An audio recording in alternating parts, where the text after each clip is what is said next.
these crises that we are living through, and this is a time of overlapping and cascading and intensifying crises of economic and social and political, but also climate, and rollback of rights of our trans communities and of LGBTQ people, and as well as people who are racialized and minoritized in various ways. That is scary, and it's frustrating, and it makes you feel angry, and as it should.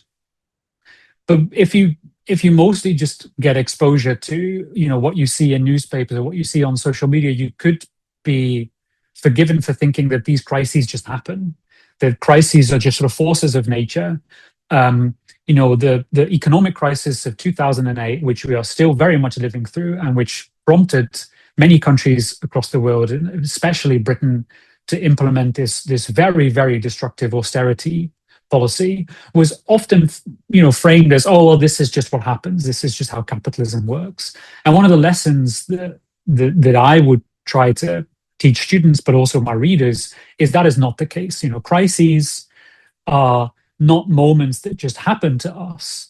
They are structured. They happen because choices were made, because certain people did certain things for certain reasons, and there were certain vested interests behind those reasons and behind those the ideas that sort of were mobilized to defend them. And it's important to understand why these crises happened and how they came about.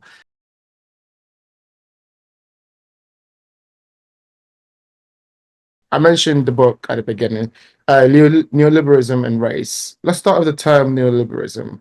Most people have heard of this term, but they couldn't really define it. Can we start by trying to define that term in your own words?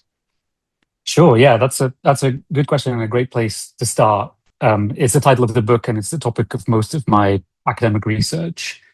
You're right that it's a term that a lot of people will have heard, but might not necessarily be able to define immediately. If you walk up to someone in the street and you ask them, what's socialism, they probably have some kind of coherent answer. But if you ask them, hey, what's neoliberalism, they might sort of either look at you confusedly, or they might have some kind of answer that would not necessarily come very close to what my answer would be.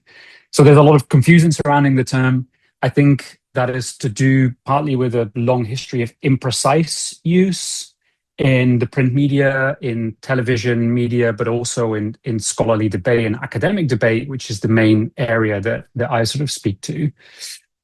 I think there's a few ways in which it's been used imprecisely. One is that it has a long history of being used as a kind of catch-all critical term, a sort of swear word that people, mostly on the progressive left, would use to describe things they don't like. They might say, this thing that I don't like at my job, it's all very neoliberal, or my boss is being very neoliberal, or the government did a very neoliberal thing. And I think that's legitimate. I think that's understandable. People do need language in order to be able to describe things they don't like. But it has rubbed off on that term a little bit, and it's made a lot of people sort of wary of that term as being imprecise. When it does get used with a bit more focus, a bit more narrowly, it tends to be used as a label for a particular period of political history. So you would ordinarily expect it to refer to the period of political history that starts in the UK with the election of Margaret Thatcher in 1979, in the United States with the election of Ronald Reagan as president in 1980, and sort of all over, certainly the capitalist world during this period, similar leaders and parties and governments were elected that had similar agendas. And these were quite aggressively free market governments with a conservative cultural agenda most of the time. And that sort of set off a period of political history that we really kind of still are in to an extent. There's debate over the extent to which we're still in this period, but it's a period of a lot of privatization of the state. The capitalist kind of system was really strongly enforced, and the welfare state that was built up after the Second World War got, shrunk and got eroded and was kind of replaced with a more, like I say, a more sort of muscular capitalist system. Again, I think there's truth to this, so that's a pretty accurate historical description of the the period of political history that we've lived through in the past few decades.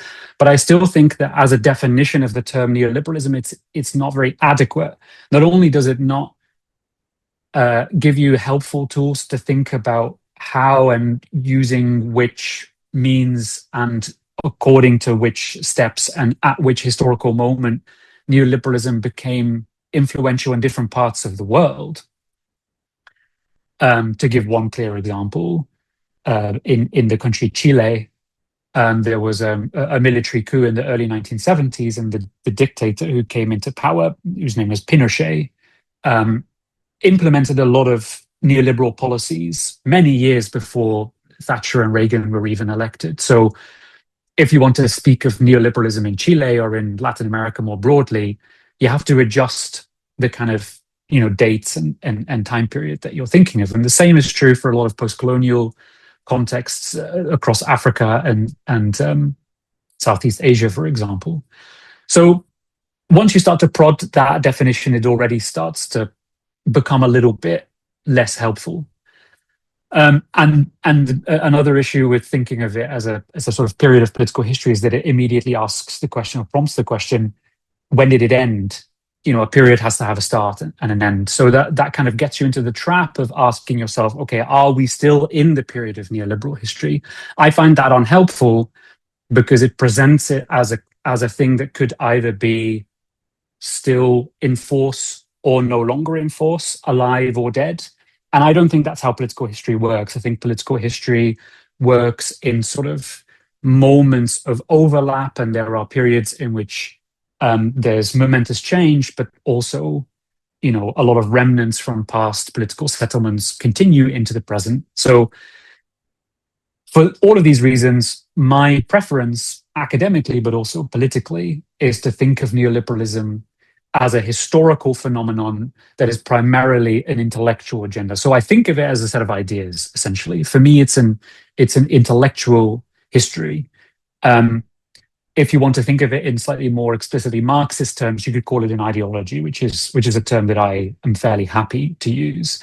But basically, that means that it's a history of ideas, arguments, concepts, and also of the people who formulated those ideas and were very important to the process of bringing them into being and spreading them, and then having them become policy, enacted as policy. Once you define it as that set of ideas, you end up with a set of tools to historically research them and to figure out where those ideas came from, who developed them, when, and in conversation with what. And then you can begin to sort of research how they actually became influential and via which paths and via which institutions and which routes. So that gives you a sort of quite narrow and concrete way of studying this thing that we call neoliberalism. And I think what you just mentioned there is what I'm really fascinated by, is the study of like how it came to be, but the people that are involved, how the ideas has changed. You mentioned the history of ideas and political history. I think like those are kind of intertwined, especially when it comes to this term. And what I want to do here in this conversation is to kind of take people through those institutions and the peoples and the thinkers, especially because I feel like this idea is kind of prevalent in our culture and in our education and in how we see the world, but they're not understood of how they came to be. So before we get into that and your book, which I think is a fantastic kind of way of bringing those concepts and explaining that for the wider audience, let's talk about why this idea is important currently. You mentioned post-colonialism and capitalism, but what are some of the reasons this idea has become so important currently in our current kind of ecosystem? I think the answer to that is probably as simple as the ideas that, in my opinion, the term neoliberalism refers to became very influential. They essentially were the philosophical foundation for a whole range of governments and leaders and political parties to do the things that they did. So again, a clear example is Thatcher, another clear example is Reagan, a third clear example is Pinochet. But there's relatively widespread understanding, certainly in academic circles, but I think also beyond that, that these governments and leaders took very clear and direct inspiration from a set of thinkers and from a set of writers and books and the think tanks that sort of were part of this broader network that formulated these ideas in doing the things that they did. It goes much further than just those individual leaders and individual countries, however, and I do think that's important to stress. You can fall into the trap of thinking, oh, it was just Thatcher who was inspired by some of these thinkers, and so when Thatcher, left office, that direct connection was lost. But that is not really how ideas work. That's not how ideas become influential. They can become influential through individual people, but there's also a sort of set of systems and structures in place that they come to inform or perhaps even infuse, if you like. And those structures can sort of even operate at the level of a whole culture. So you can imagine that at some point, some of these ideas and beliefs and attitudes, even if they are kind of stripped down to simple messaging or simple rhetoric, come to be present in popular culture. You see them represented in the TV shows that we watch and the films that we watch and the novels that we read and the newspapers that we read and social media and all the rest of it. The kind of broader cultural field comes to be informed by these ideas. And then there's also an elite level that goes beyond individual governments. In my research, the most important sort of supranational institution that I have looked at is the World Bank, which was established in 1947 during what is known as the Bretton Woods agreements, alongside the International Monetary Fund, the IMF, and these are sort of two really important supranational institutions that are essentially tasked with minding the stability of the global kind of economic system. In the 1980s, the World Bank in particular, both the World Bank and the IMF, became very central to managing a global economic crisis that was particularly intensely felt in former colonial societies across Africa, but also across South America, for example. And the way that the World Bank dealt with that was to very aggressively force indebted countries, which mostly were indebted because of the history of colonialism, to adopt policies without which they would not give them loans. These are called structural adjustment programs.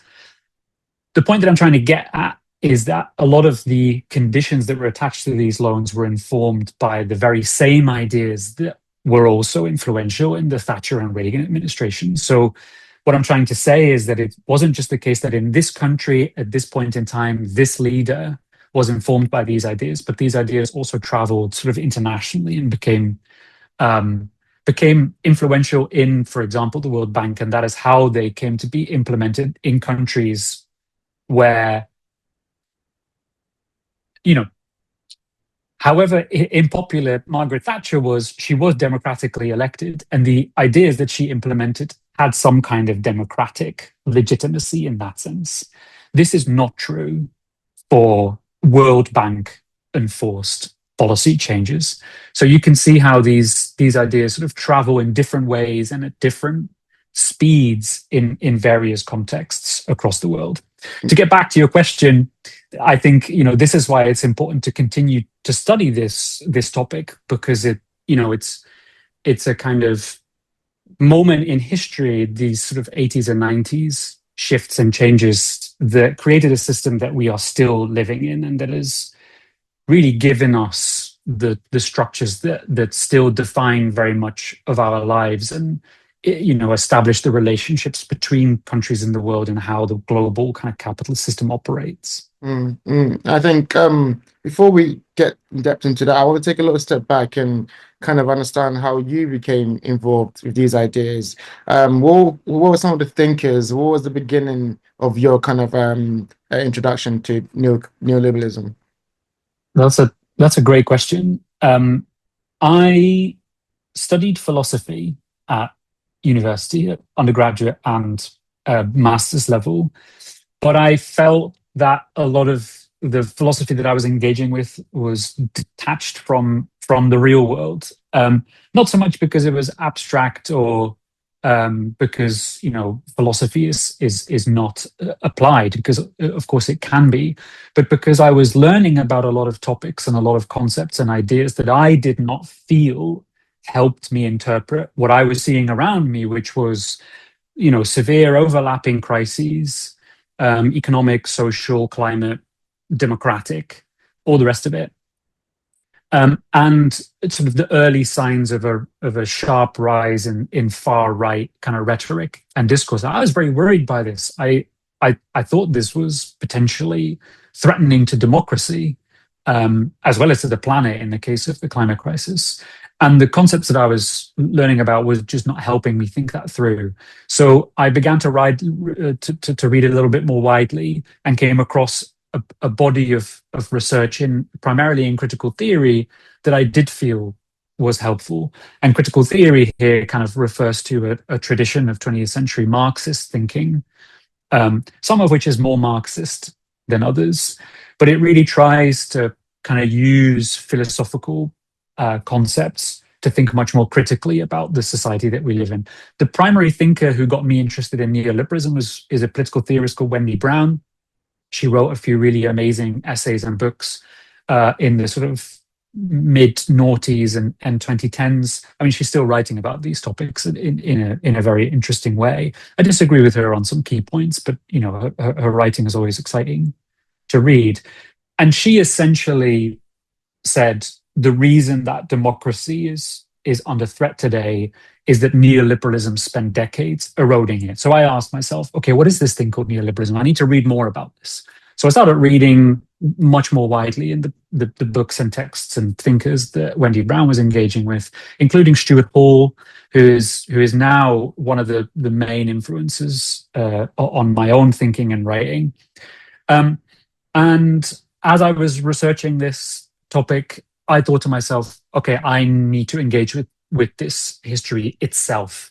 I can't just be reading Wendy Brown's work, however great it is. I can't just be reading Stuart Hall's work, however great it is. I need to dig into these actual thinkers themselves, these neoliberal writers and thinkers. And so I ended up devoting my PhD to that. I wrote a PhD that was essentially a kind of intellectual history of neoliberalism as a philosophical tradition. And as part of that, I went to a series of archives and really sort of sunk my teeth into what neoliberals themselves were arguing and telling each other and writing papers about. And that is when I discovered that some of them held what I would consider to be quite shocking views on race and colonialism and sort of world culture. And I thought, why has nobody written about this? Why is this a topic that I'm surprised to find in the archive? Why was I not expecting to find these topics in the archive? Why did the literature not prepare me for this? So that is how my more specific focus on concepts of race and colonialism sort of came into the work. And I think leading on from that, inspired you to write this book, Neoliberalism and Race, which I want to now kind of start getting into. I think one of the ideas that I kind of knew, but I was like very kind of happy to see it be explored out in a academic and archival way, is kind of the concept that race isn't just an unfortunate side effect of neoliberalism. There's actually the organizing principle. Can we start elaborating on that idea? Where did you see signs of that idea in your research? Yeah, sure. Thanks. Like I said, when I first started researching these thinkers themselves and went to the archives, I was surprised to find so much discussion, particularly of empire and colonialism. That is a topic that these thinkers were really explicitly discussing systematically and recurrently during the 50s and 60s, which I knew about. A few people have written about that very interestingly. So I was sort of aware that this was a thing, but I hadn't really realized just how central it was to their debates at the time. But then the idea of race in particular really struck me. It isn't there in every other paper. In fact, there isn't that much in there in the archives that I went to in the first instance, which contain papers that they presented to each other at conferences about race. It's there occasionally, and it's there in sort of an important way, but it's really in the sort of books and written and published materials that I then started to look at that this really comes out more forcefully. And the reason I wasn't prepared to find this, that I hadn't expected to find this, was that it simply isn't discussed in the critical literature. There's a few mentions of it here and there, but it's really not a topic that a lot of people have written about. And there's a few sort of scholars who even kind of say neoliberalism has nothing to say about race. It's simply not a theme that they talk about. And then there are a few people who say there's a handful of neoliberal thinkers who have said something about race, but they are outliers. This is the body of neoliberal thought. It's predominantly disinterested in race. And there's a few people who were connected to that movement or who were sort of in it who did have something to say about race. But for the most part, these two are disconnected. And that was not my conclusion. I was reading these texts and I thought to myself that is not an accurate depiction of what's going on here. These ideas about race are much more fundamental to neoliberal thought. So the argument that I make is that it is not simply the case that one or two neoliberal thinkers had something to say about race. It is the case that there are racial themes that are sort of recurrent in neoliberal thought, even though they are not expressed in the language of race. So the concept of race may not always be discussed, even when racial ideas and racial themes are being formulated or discussed or theorized.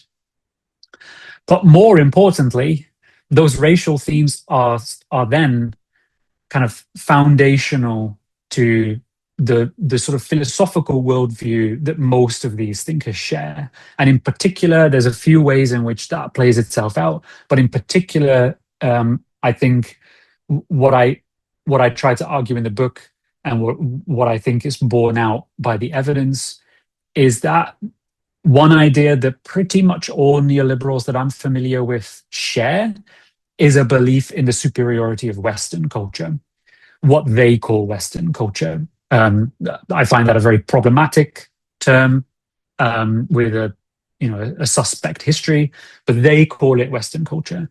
And by that, they mean Western Europe and the United States and Canada and a bit of Australia, which sort of goes back historically to ancient Greek and Roman philosophy.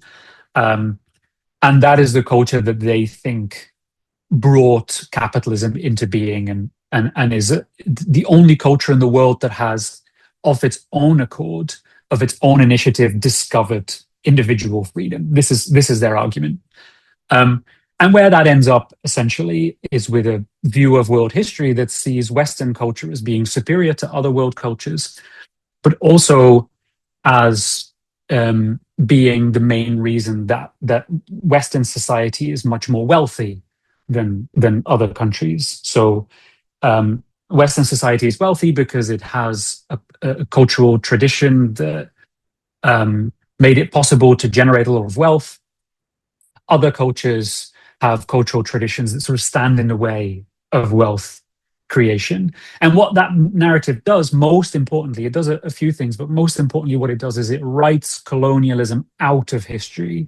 So it basically says the reason that there are global wealth inequalities is not because these countries that we call the West went and pillaged and plundered and enslaved and genocided other cultures and took their land and took their people and took their resources and implemented a sort of early capitalist system in order to extract wealth from those parts of the planet towards these Western societies. But it's because Western ideas and values and attitudes are good. And that is why those countries developed the kind of, riches and wealth that they now have. That, I would say, is a kind of a shared idea that you find in most neoliberal thinking. And that is an idea that I try to sort of trace historically, but also show that it's deeply, deeply imbricated or sort of interwoven with racial and colonial beliefs and ideas and concepts. And I want to stay here for a while because I think this is a Yeah. very important point, and one of the points that I was really kind of surprised that wasn't as prevalent. And I think these ideas are they do exist in kind of modern some modern texts. Like they're kind of like strands of it kind of in modern text where they kind of put a perspective that maybe the history of knowledge that we have on these subjects and economics, or even when you start learning about philosophy, right, kind of like cultures, maybe they're not as honest as they could be. Maybe they're looking at this from a whitewash perspective. But if Yeah. you're kind of really studying this in school, that perspective isn't really shown that explicitly. And so you have to really dig deep in some of these masters kind of thinkers to get that idea. But in the kind of the general and understanding is not there. But I think it comes down, and there's another point you make too about the explicit encoded message and the explicit racial construct and the coded racial construct. And I think that ties in with that kind of cultural superiority argument that's been there from the beginning. And I think Yeah. it's really because it's been stacked on top of so many other arguments. It's really hard to see that. Jeoffrey, you studied business as well at university, didn't you? So Yes. were you exposed to some of these ideas or, related ideas that I cover in the book as well during your reading? Yeah, so I mean, one of the ideas, especially when you talk about cultures, when you talk about economics, for example, the Yeah. economics of countries, of how capitalism works in the West, and how that's the reason the West is, it's progressing, and how these other cultures don't see the capitalist way as the right way, and they don't give free market. And it's really pushing that neoliberalism idea of like Hmm. free markets, like less government intervention. And these are the reasons why one country is doing better than the other. And so, especially when you learn that at kind of university level, you kind of take on those ideas and you begin to think that actually you're right, this culture is better Yeah. than this culture until you Yeah. kind of see, the knowledge from the other culture being seen a different way.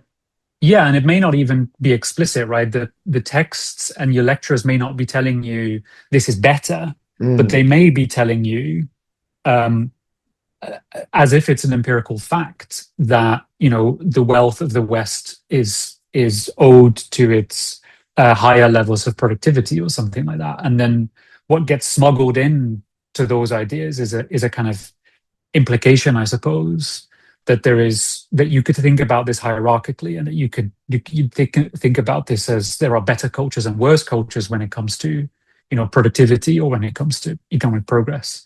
In your question, you said um, there's a relationship here to more explicitly racial ideas and what I would call more coded racial ideas. So that's a key part of my argument as well, and it's something I spent a lot of time trying to articulate clearly and think through clearly. In the end, a thinker who really helped me with that was the Algerian sort of anti-colonial revolutionary Frantz Fanon, um, who was really on this in the 1950s, who was sort of thinking this through as it was happening. But basically, the argument is that um, racism comes in all sorts of different faces and all sorts of different disguises. It's pretty obvious sometimes when someone is being racist, if they use the language of race, or if they say this group is genetically predisposed to being more criminal than this group, um, or this group is biologically more likely to have a high IQ than this group. At that point, it's really clear that what's happening there is that there's a racial argument being constructed. The word race, the word genetics, the word biology, these are kind of signals that what I'm doing is constructing an argument that relies on race. And I'm trying to give this idea of race as genetics, as DNA, as biology, some kind of causal explanatory value. It's more complicated when you have arguments that are doing similar work and that are fulfilling a similar function, but that either do not speak in the language of race or, more confusingly, explicitly deny that they are racial or racist arguments at all.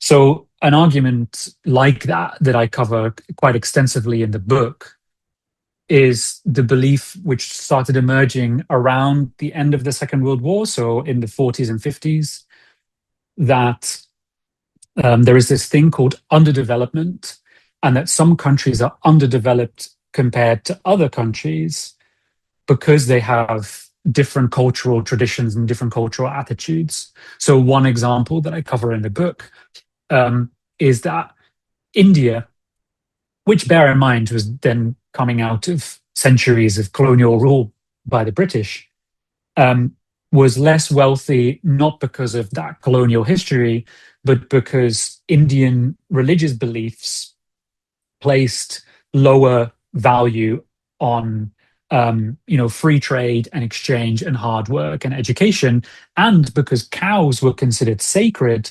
And so cattle farming and cattle rearing was not as prevalent in Indian society as it was in Europe during the period of its sort of greatest growth in productivity. So what you see there is an argument that basically says India is less wealthy because of its cultural traditions. And you don't have to mention the language of race. You don't have to say Indian people are genetically inferior to European people. But the work that argument is doing is not dissimilar, because it is saying this country is poorer because of things to do with its own population. Its own population has not created wealth for various reasons, whether these are historical, cultural, or biological. The role that argument is doing is similar. Like I said, these arguments are quite widespread and sometimes are combined with a kind of denial that there is any racial intent at all. In the UK, a very prominent example of this dynamic was Enoch Powell, who I'm sure most of your listeners will be familiar with as being quite a sort of high-profile, very right-wing conservative politician and political figure in the 1960s, 70s, and sort of into the 80s. He was known for being one of the first people to really aggressively take a stand against immigration. We're kind of still seeing his school of thought in today's kind of political landscape. But he very explicitly said, he spoke about race. He would say things like, the groups coming from this country and from that country are simply not equipped to function in our society because of their cultural heritage, etc. And then he would say in the same breath, but this is not a racial argument. I'm not talking about race. This is not racial. This is not racialism. This is not racism.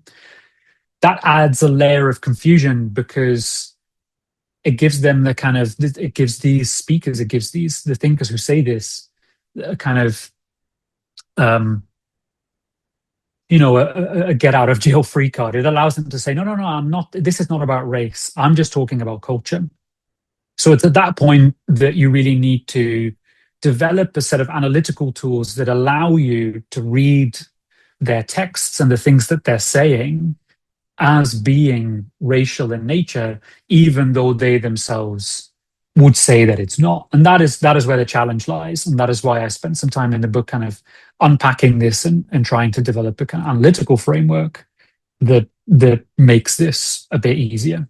Yeah, and I think the idea of the coded racial construct is such an important idea, especially in our current political climate. Like you said, a lot of people will use racist ideas, but then we'll kind of like have that gouge or freak out of actually it's not about race, it's about culture. And they don't know they've actually made that switch. They don't know that where that switch happened in their thinking. And I think being able to point it out, as you do brilliantly in the book, is very, very important. One of the ways you mentioned Fanon, one of the ways that I started to kind of come to terms with those ideas was reading some of his books and some of the influences that came from him. And I think unless you go on your own journey of understanding where these thinkers come from and where these ideas come from, it's very hard to distinguish the two.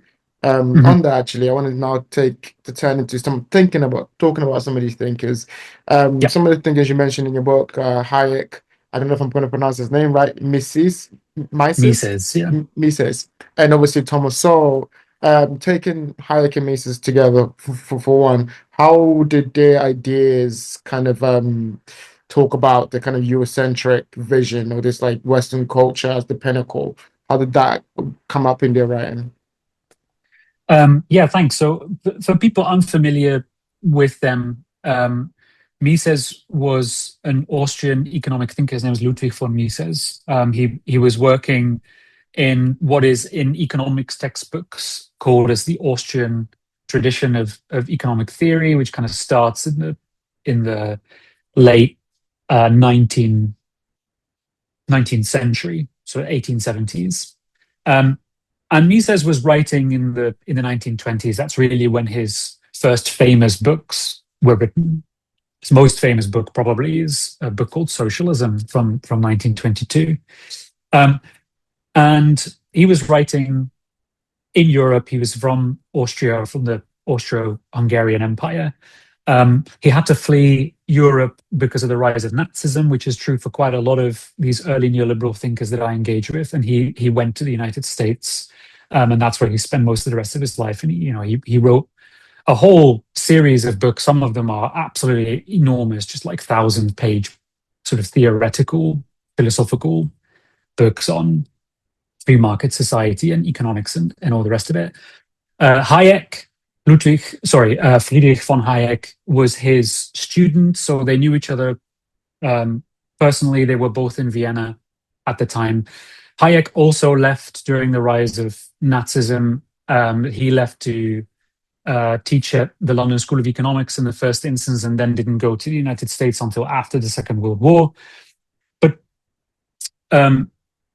he was working in the same tradition as Mises, but in a sort of philosophically more, in my opinion, more complicated and more sort of articulate way. What is key about both of these thinkers is that they are normally understood as economists. They are read on economics courses, and I'm sure that you will have had exposure to them as someone who studied economics and business, as economic thinkers. But they themselves saw themselves as philosophers who definitely did speak to themes of economics and economic kind of questions, but in a much broader framework that all sort of fed into a broader philosophy of world history, of society, of order, of law, even of knowledge. It is not well known that Hayek's PhD was on the philosophy of mind rather than on economics. He wrote a few books on economics early in his life, but his PhD was on how the mind functions. So he was a sort of theorist of knowledge and of mind. This is relevant because they developed a whole sort of system of thought in which economics played a crucial part, but it wasn't the only part. And they also wrote about these other topics. And one of the topics they wrote about was kind of world history and how it came to be that the West became as wealthy as it did. And they both make this argument, which we've already covered in this conversation, which is that the West essentially became as influential and powerful as it did because it discovered the concept of liberty and it developed a culture of freedom. And the way that this works its way through their work is different for each thinker. Mises is quite happy to speak about the term and concept of race and writes explicitly about race throughout his life. So his earliest books talk about it, and his later work in the 50s and 60s still talks about the concept of race. And he would say things like, race is what we inherit at birth genetically, and some people are simply more equipped than others genetically to function well in a capitalist society. And you can make a similar argument for different nations and different groups of people. So some nations and some populations are better at doing capitalism than other countries. So the clear conclusion that you draw from that is, well, some people are sort of genetically predisposed to become more wealthy than others. Hayek did not do this. So he did not talk a lot about race. In fact, the concept of race itself is a bit of an absence in his work. But he does very much talk about this broader kind of perspective on world history, which tries to argue that the West is a superior culture because it developed a sort of culture of liberty and the concept of liberty. Before you move on, that term that you just described in Mises, is that what is known as eugenics, or is that a more different kind of understanding of that? Eugenics is an approach to race that tries to distinguish between productive and unproductive, or deserving and undeserving groups. And it distinguishes between groups who should be encouraged to reproduce more and have more children, and groups that shouldn't reproduce either at all or should reproduce less. So, it's a concept that was coined by a man called Francis Galton, and it has a very unpleasant history that sort of cuts across most of the 20th century. But Mises would not really have been a eugenicist per se. He certainly wouldn't have used that language, and he would not have described himself as a eugenicist. But there are overlaps. There is a sense that what the eugenicist movement and these early neoliberal thinkers had in common, and I should stress that there was also some cross-fertilization between these two. There were a small handful of people who were both active in the eugenics movement and who contributed to this neoliberal tradition of thought that I'm interested in. But they are few and far between. But at the level of theory, what both of these traditions were trying to get at was kind of thinking about which groups are better equipped than other groups to survive, and which groups should be encouraged to survive and reproduce, and which should not. And I think these ideas, especially if you read their work and you're not familiar with the context, like we've talked about today, it's very easy to be taken on that kind of journey. Another writer or thinker that I feel like a lot of my generation have kind of taken on is Thomas Sowell. He's become very popular as online, especially with the right adjacent audience, because he talks about economics and he talks about philosophy, and he kind of mixes the two. And a lot of people are kind of introduced to his economics conversations, and his rhetoric around economics. But I think we spoke about this before. His ideas actually started with, race, and started with race and economics, where he talked about one of his earlier books. Could we start talking about Thomas Sowell also, and how he kind of plays a part into this? Yeah, absolutely. Sowell is a very interesting figure. I've mentioned to you before that out of all of the thinkers that I engaged with closely in researching this book, he was the one that I struggled with the most in terms of situating him intellectually, but also grappling with his arguments and trying to take them seriously while also disagreeing with them. And my aim with the book is not to argue against the arguments and theories that I explore. It is to analyze what role they played, sort of historically and politically and intellectually. But that is easy when you're reading a thinker whose ideas are really not very impressive. It's much harder when you're reading someone who is actually a gifted thinker and who has important points to make. And Sowell falls into that latter category.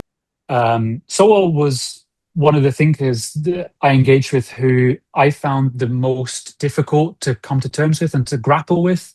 I read a lot of these thinkers in researching this book and in researching other projects, and most of them are not intellectually particularly stimulating. There's not a lot going on in those books. There aren't many interesting ideas to sink your teeth into. But Sowell is different. I wouldn't say that I agree with his work basically at any point, but he does make serious arguments, and there's a kind of philosophical heft to them and an empirical heft to them that is not common in the neoliberal tradition. So it was interesting to read him and actually grapple with his arguments in a way that I didn't really experience for many of the other thinkers that I engaged with. Sowell is a very complicated figure. He is commonly seen as an economist. His most influential books, as you already mentioned, are these essentially introductory textbooks in economics. His first book that he ever published in his life was a textbook in economics, interestingly.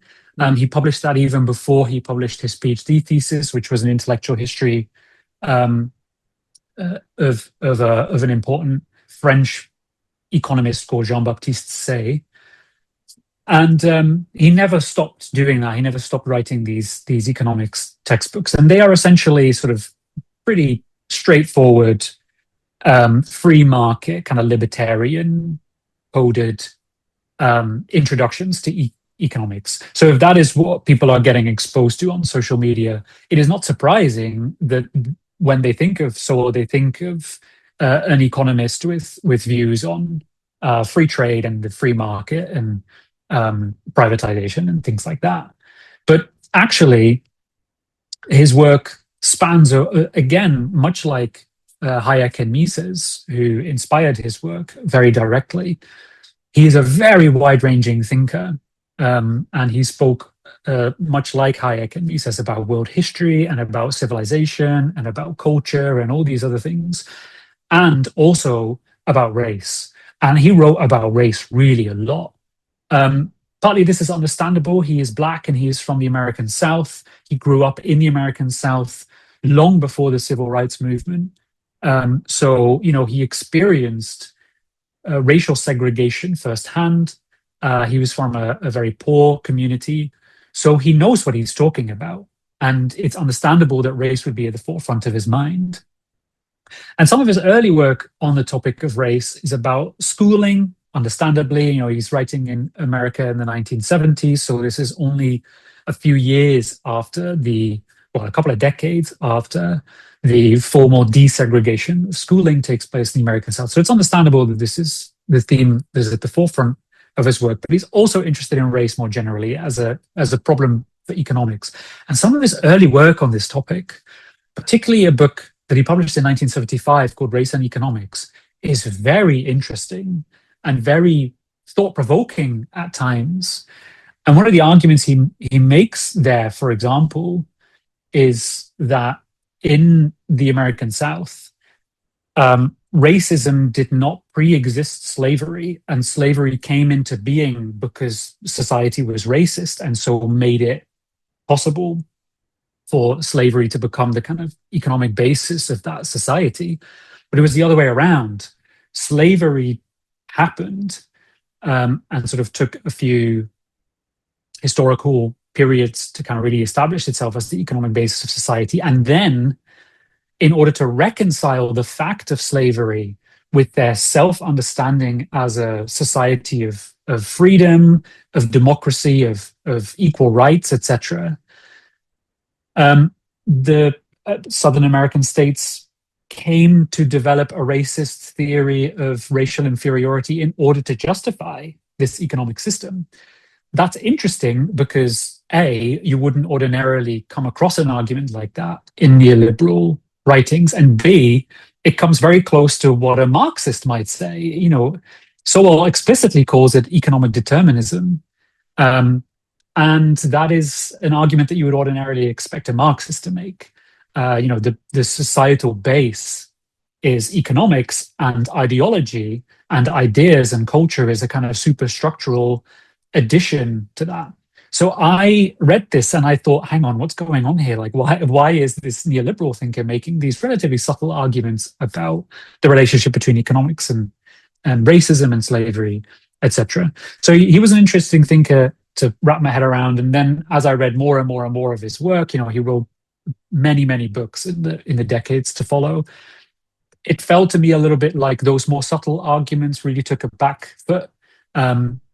Really took a back seat and were replaced with more common and more familiar kind of conservative views on race.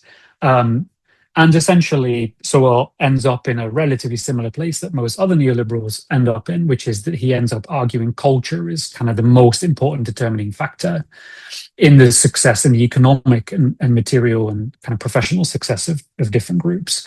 So groups that have a culture of respecting education and hard work and family values and patriarchal kind of family relations and entrepreneurialism do well, and the groups that don't really respect education and that don't respect hard work and grift, they tend not to do very well. And how you can sort of distinguish between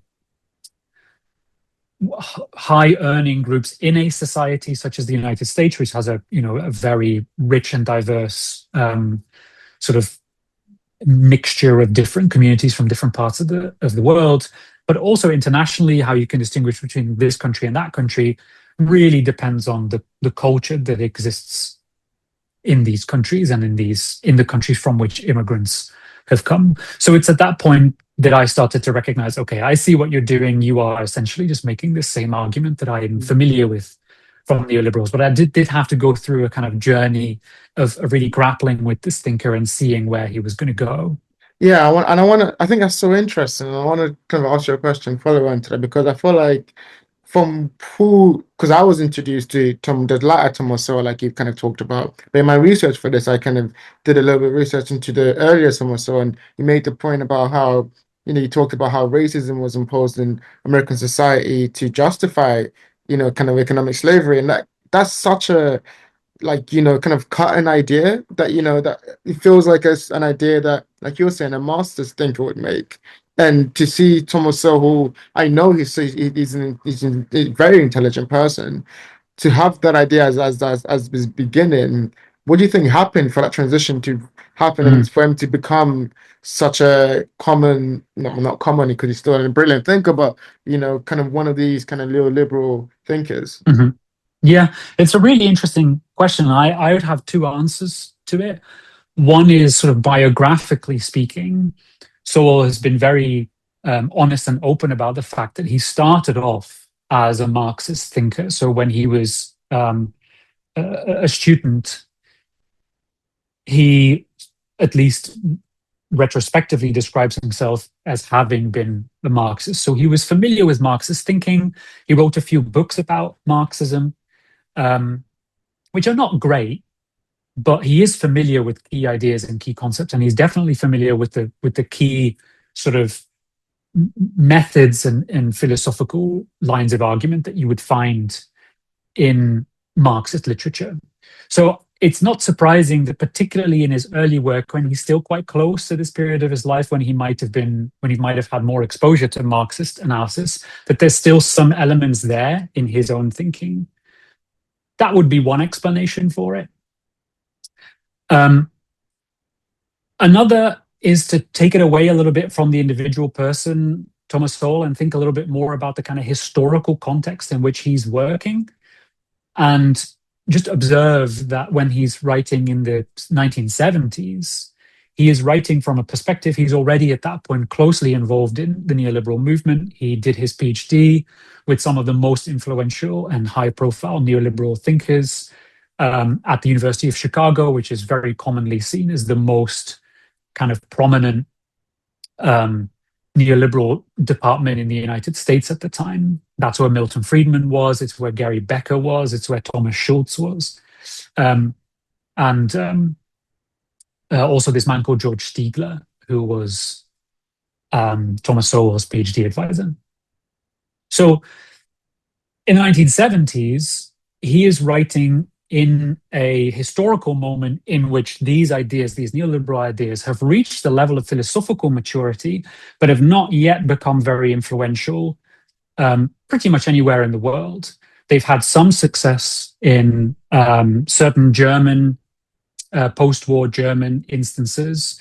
And as we've already discussed previously, they were becoming influential in Chile at the time through the Chicago school that Sowell himself was working at. But in the United States, which is where he was based, in the United Kingdom, in most of Europe, these ideas were not yet influential. They had not yet achieved any kind of serious political kind of impact. So that shifts. That shifts in the 80s. Politically, these leaders come into power who advocate these ideas, but intellectually and culturally, there's also a really sharp shift.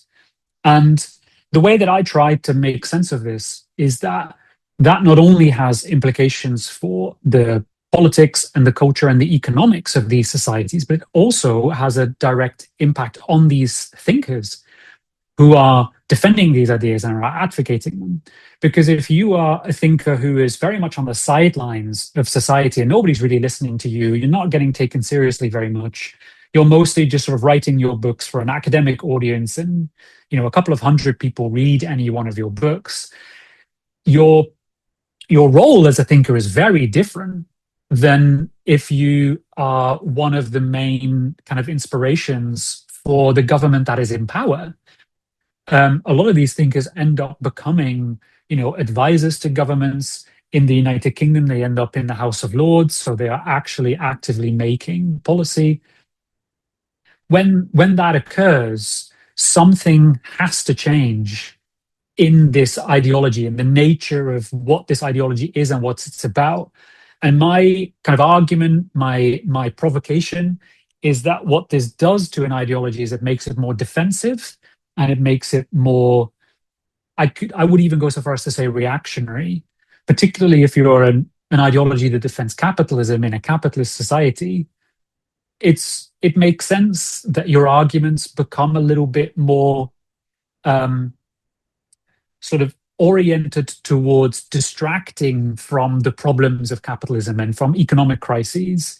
And so it makes sense for these thinkers to start to make arguments about or immigrants are the problem, or family values are the problem, or the reason that these communities aren't doing very well is because they themselves are not hardworking enough, or because they are single, they have a high incidence of single mothers. And so the kind of family values have broken down. It makes sense to start making those arguments, because your role at that point is to kind of defend the system as it exists and to defend the policies as they exist, more so than presenting an alternative utopian vision for the society that you envision that is very different from the society that you've got. And you can read Thomas Sowell against that broad shift, and that is what I try to do. So I try to position him as someone who sort of lives through this period in which neoliberalism becomes the dominant kind of ideology. And I try to take that as an indication of why his thinking might have shifted from some of these more subtle arguments to some slightly more familiar and, in my opinion, a bit more crass, familiar conservative lines of argument.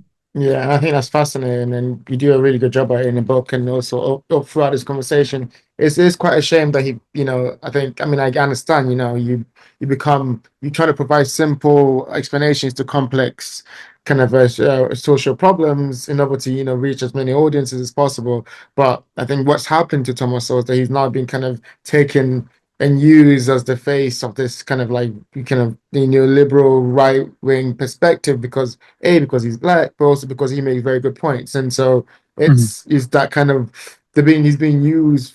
That I think an earlier version of him who made that statement would be kind of disappointed to see that's become his online legacy, which is a shame. Yeah.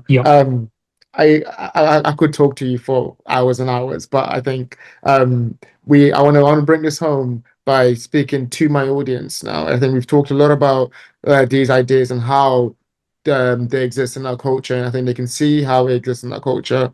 And I want to kind of bring it back to your book and why it's important for them. So I want to now direct them to your book and why it's important for them especially in our generations, the people who have inherited the system, who are seeing the system play out, like we talked about in the political climate, in economics. I think it also exists socially and philosophically.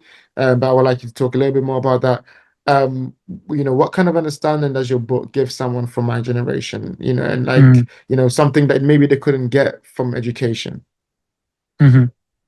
Thanks for that question. It's a really brilliant question to end with, and also one that I think about a lot as someone who, for the last year, has taught at university level and has finds a great deal of satisfaction speaking to young people. Most students that I taught are young people who, like you say, have inherited this world that is not of their making, but that is one that they're going to have to navigate. I would say my work contains two lessons for these younger generations. And the first is that these crises that we are living through, and this is a time of overlapping and cascading and intensifying crises of economic and social and political, but also climate, um, and rollback of rights of our trans communities and of LGBTQ people, and as well as people who are racialized and minoritized in various ways. That is scary, and it's frustrating, and it makes you feel angry, and as it should. But if you mostly just get exposure to what you see in newspapers or what you see on social media, you could be forgiven for thinking that these crises just happen, that crises are just sort of forces of nature. The economic crisis of 2008, which we are still very much living through, and which prompted many countries across the world, and especially Britain, to implement this very, very destructive austerity policy, was often framed as, oh, well, this is just what happens, this is just how capitalism works. And one of the lessons that I would try to teach students, but also my readers, is that is not the case. Crises are not moments that just happen to us. They are structured.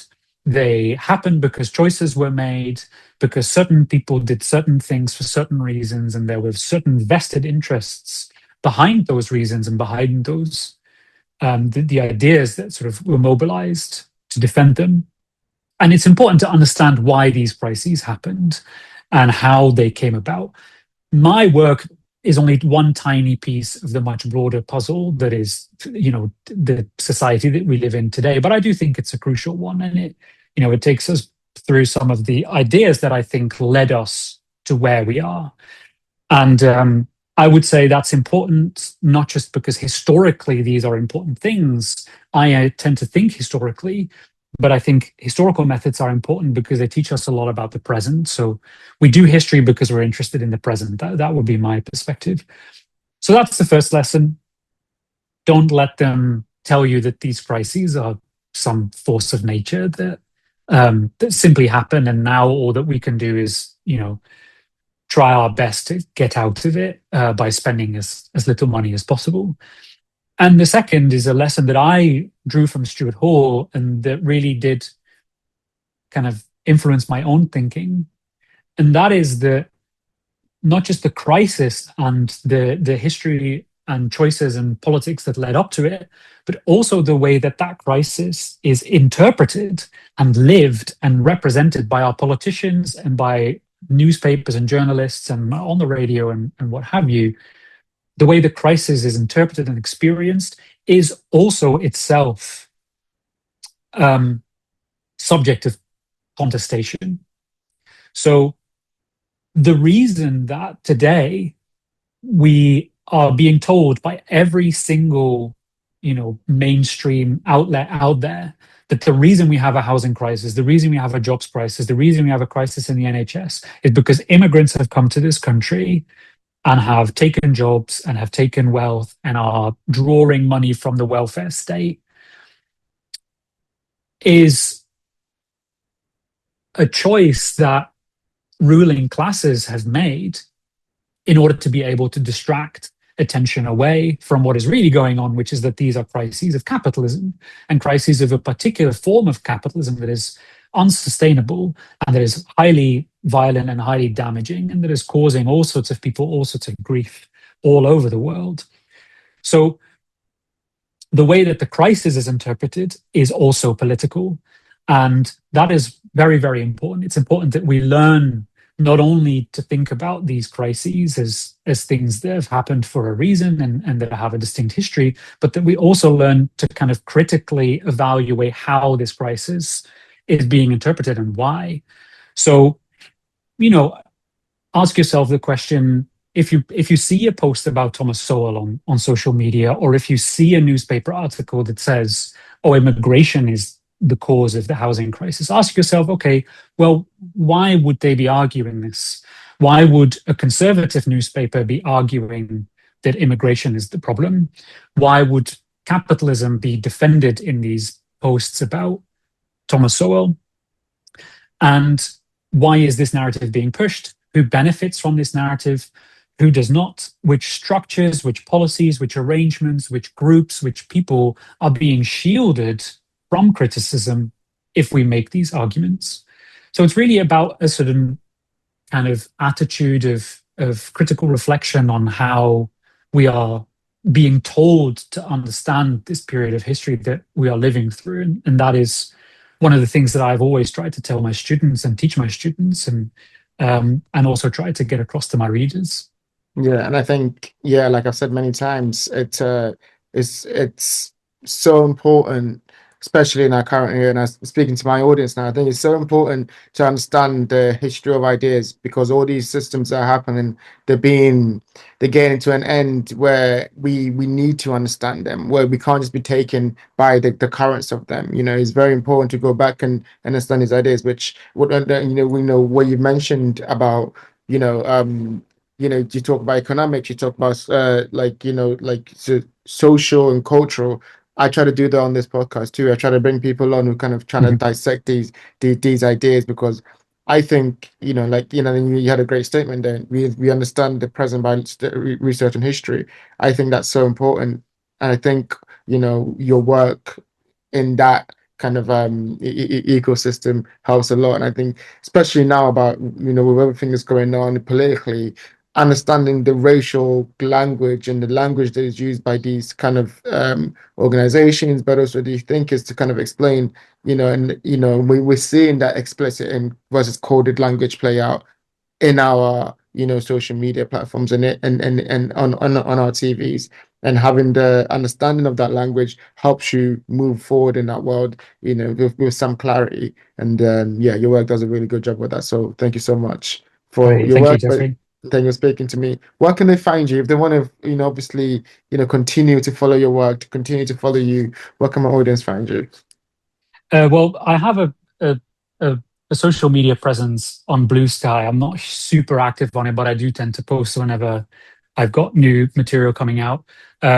But I also think that audience might be interested in following the work that my employer does, which is the Independent Social Research Foundation, where I've worked for several years now. And we fund and support and help a lot of research that touches precisely on these themes and various others. But the research that we fund is really at the kind of cutting edge of trying to understand what society today looks like and how we got here, and sort of how to move past it, including themes of racism and the rise of the far right and the kind of uneven and unfair political economic systems that are behind that. So that organization is called the ISRF.